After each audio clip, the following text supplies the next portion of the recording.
I guess it started off when I was in my undergrad years.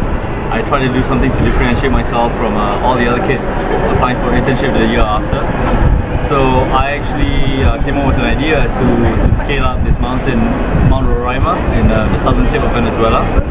And to do this, we obviously needed money.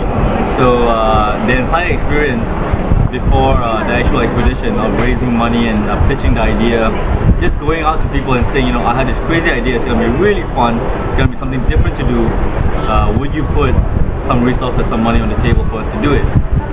In the end, we got funded by several institutions like the National Geographic, Royal Geographical Society UK, and by the university itself. And we had a blast doing it, just looking for the guys to actually do this trek with me.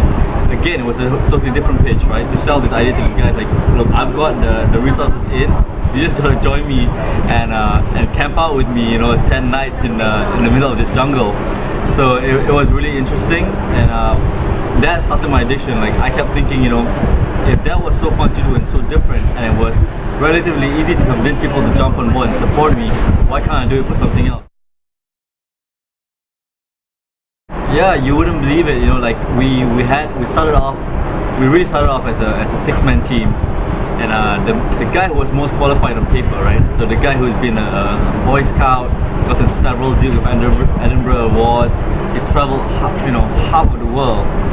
2 weeks before the trip, tells me, I don't feel like going fast. I just don't feel safe. And in a way, I guess you would say he chickened out, right? And I couldn't believe it. The most qualified guy on my team has now decided to drop out.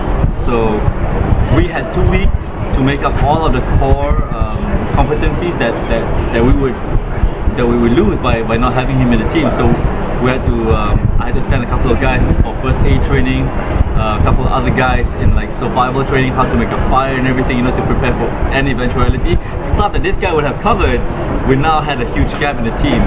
So 2 weeks before the trip was actually the busiest time. And I learned there the importance of trying to identify core processes within a project and how to have a safety plan behind each of those.